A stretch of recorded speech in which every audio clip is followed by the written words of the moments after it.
किस बात पे बात है? संगठन में शक्ति है।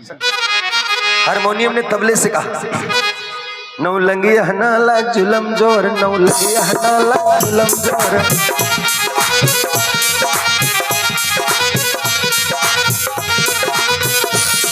नौलंगी हनाला जुलम जोर, नौलंगी हनाला जुलम जोर, नौ पथिक नचा मैं तीन चोर, नौ पथिक नचा मैं तीन चोर, नौ पथिक नचा मैं तीन चोर।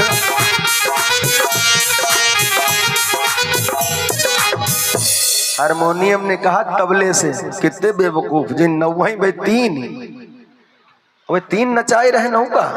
हारमोनियम ने तबले से कहा, आपस में बात कर रहे हैं। उसने कहा नौ लंगिया नाला जुलम जोर, नौ लंगिया नाला जुलम जोर, नौ पथिक नचा मैं तीन चोर, नौ पथिक नचा मैं तीन चोर। तो तबला ने कहा है ऐसो कैसे? तबला ने कहा फिर? हारमोनियम ने कहा क्या किया जाए तुम बताओ, जिन नौ नचाए रहे तीन का। तो तबला ने पता क्या कहा? तबले ने कहा दिन दिन दिन दिन दिन दिन दिन दिन दिन दिन दिन दिन दिन दिन एक एक पर तीन दिन दिन दिन। अच्छा गलत कही कुछ सही? सही कहीं? कहीं एक एक तीन तीन डिफरेंस क्या करी? स्वर में ईश्वर का वास होता है। समझ में आ गई बात? नौ उठे हटाओ किनारे, मारे सोदी झापड़ू एक एक तीन तीन डटे सब। जय जय सीताराम।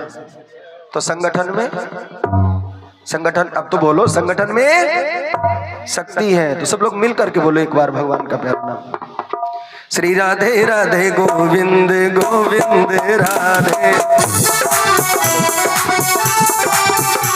श्री राधे राधे गोविंद गोविंद राधे, राधे राधे गोविंद गोविंद राधे, गोविंद राधे गोपाल राधे, गोविंद राधे गोपाल राधे, राधे राधे गोविंद गोविंद राधे,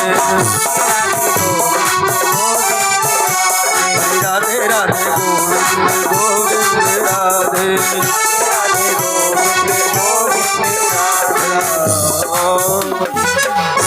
भगवान ने कहा कि जपहु जाई शंकर सतनामा, हुई है हृदय तुरंत विश्रामा। क्योंकि शंकर के समान मेरा कोई प्यारा नहीं है। जाओ भगवान के सतनाम का जाप करो। नारद चल दिए, भगवान भी चले गए। भगवान शंकर कहते हैं देवी पार्वती से भवानी, जब नारद से कहने की जाओ भगवान के नाम का जप करो, तो नारद चल दिए। और जब प्रसन्न चित्त देखा, प्रसन्न मुद्रा में देखा, नारद के ऊपर से माया का लेप भी हट गया। तो प्रसन्न मुद्रा में देख करके भगवान शंकर के दोनों गण आ गए और नारद के चरणों में गिर पड़े। त्राहि माम प्रभु, त्राहि माम प्रभु, त्राहि माम, क्षमा करें हमें। संतों का हृदय बड़ा कोमल होता है। गोस्वामी जी लिखते हैं चूड़ामणि रामचरितमानस में, संत हृदय नवनीत समाना। संतों का हृदय कैसा होता है? नवनीत के समान। नवनीत माने मक्खन।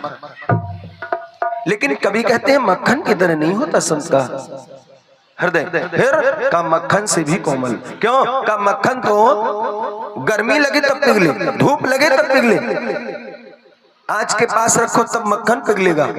लेकिन संतों का हृदय तो ऐसे ही पिघल जाता है। संत हृदय नवनीत समाना, लिखा कबिन पर लिखा न जाना।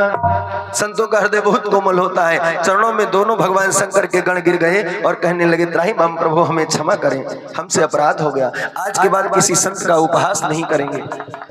नारद ने कहा हमने श्राप तो दे दिया, अब श्राप मिथ्या नहीं हो सकता, जाओ तुम्हें वरदान भी देते हैं। 3 जन्म तक भूमि पर हो पिशाच समान, तुम्हें उदारेंगे सदा दीन बंधु भगवान। जाओ तुम्हारा उद्धार करेंगे हमारे प्रभु नारायण। क्यों? निश्चर तो तुम बनोगे लेकिन अत्यधिक बलवान होगे। और ऐसे बलवान निशाचर होगे कि हमारे नारायण के सिवा तुम्हें मार कोई दूसरा नहीं पाएगा। हमारे प्रभु ही जब लीला करने के लिए मनुष्य तन में आएंगे तब तुम्हें मार पाएंगे, या हमारे नारायण ही मार पाएंगे, इनके सिवा दूसरा नहीं। तो पहले जन्म में भगवान शंकर के दोनों गण कौन बने? हिरण्यक्ष और हिरण्यकश्यपु और हिरण्याक्ष। दूसरे जन्म में रावण कुंभकर्ण, तीसरे जन्म में शिशुपाल और दंतवक्र। अब देखो भगवान शंकर के गण भी बने रावण कुंभकर्ण। दोपहर में आपने जालंधर की थोड़ी चर्चा सुनी, जालंधर भी बना, उसका मंत्री भी बना रावण कुंभकर्ण।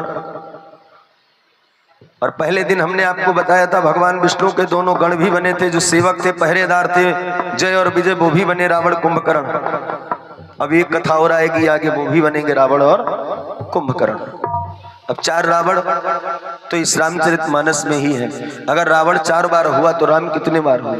राम की कोई गिनती नहीं। क्यों? क्योंकि नाना भांति राम अवतारा, रामायण सत्य कोटि अपारा। भगवान ने कई बार जन्म लिया। क्यों? जब जब भीड़ पड़ी भक्तन पर, तब तब गरुण विसारो, नाथ अब मेरी बिरद विसारो।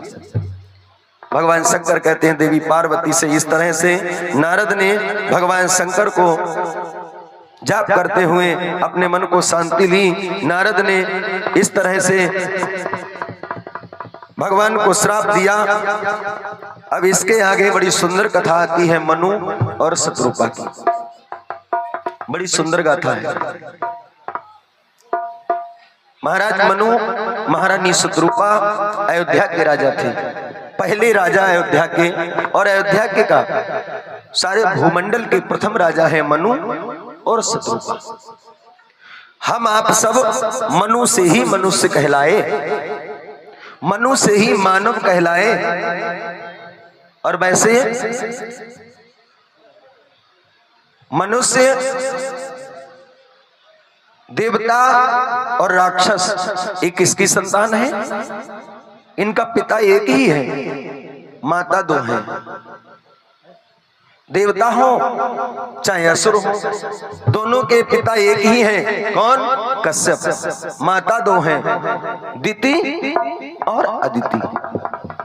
दिति से हुए दैत्य, अदिति से हुए देवता। कश्यप मुनि के हम आप सभी संतान हैं। और सबसे पहले इस भूमंडल पे कौन आया? दाएं बाएं निज अंगों से, ब्रह्मा जी के दाएं और बाएं अंग से, दाएं बाएं निज अंगों से की सृष्टि पुरुष नर नारी की।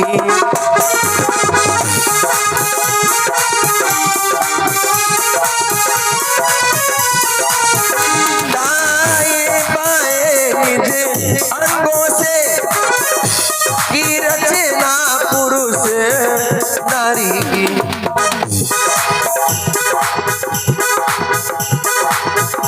सतरूपा राज दुलारी की, मनु जी है मात प्यारी की।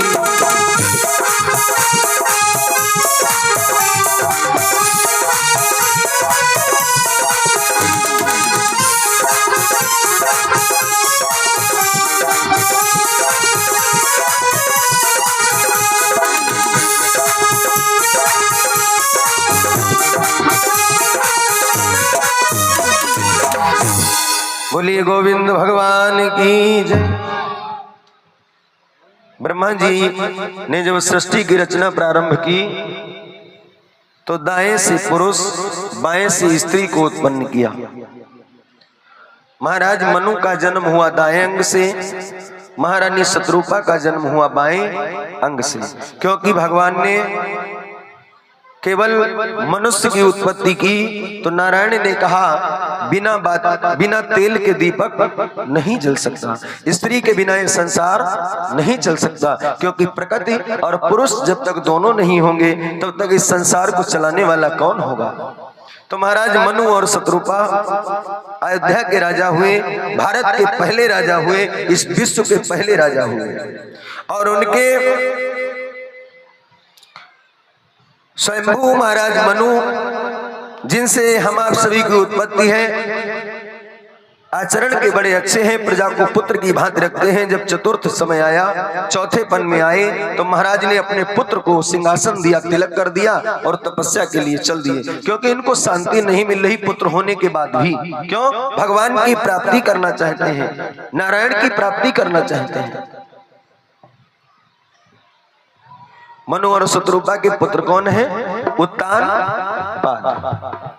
महाराज उत्तानपाद को सिंहासन दे दिया और उत्तानपाद के पुत्र हुए जिनका नाम था श्री ध्रुव जी महाराज।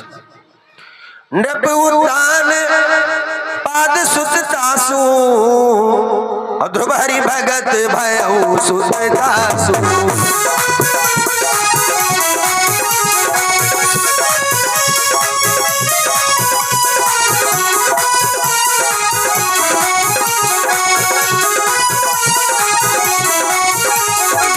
लघु सुत नाम प्रिय व्रतताई, वेद पुराण प्रशंसई जाई।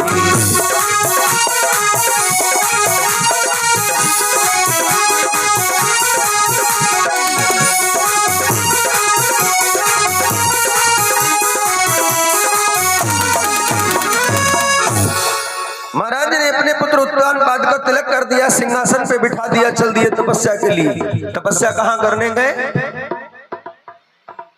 भारत में सबसे अच्छा स्थान कहाँ है तपस्या के लिए? जानते हो? नैमिषारण्य, जिसे कहते हैं हम आप नीम साह, नैमिष धाम सबसे अच्छा धाम है। कि तीर्थ नैमिष बर विख्याता, अति पुनीत सा नग सिद्धिदाता।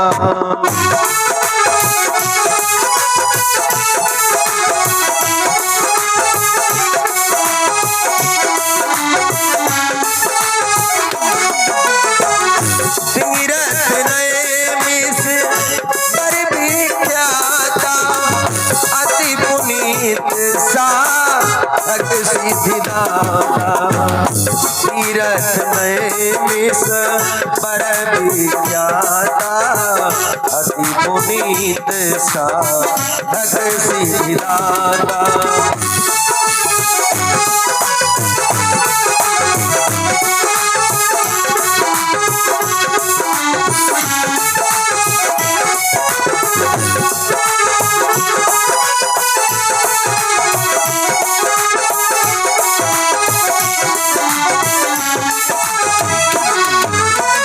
बोलिए गोविंद भगवान की। अब ध्यान से सुनना जरा। महाराज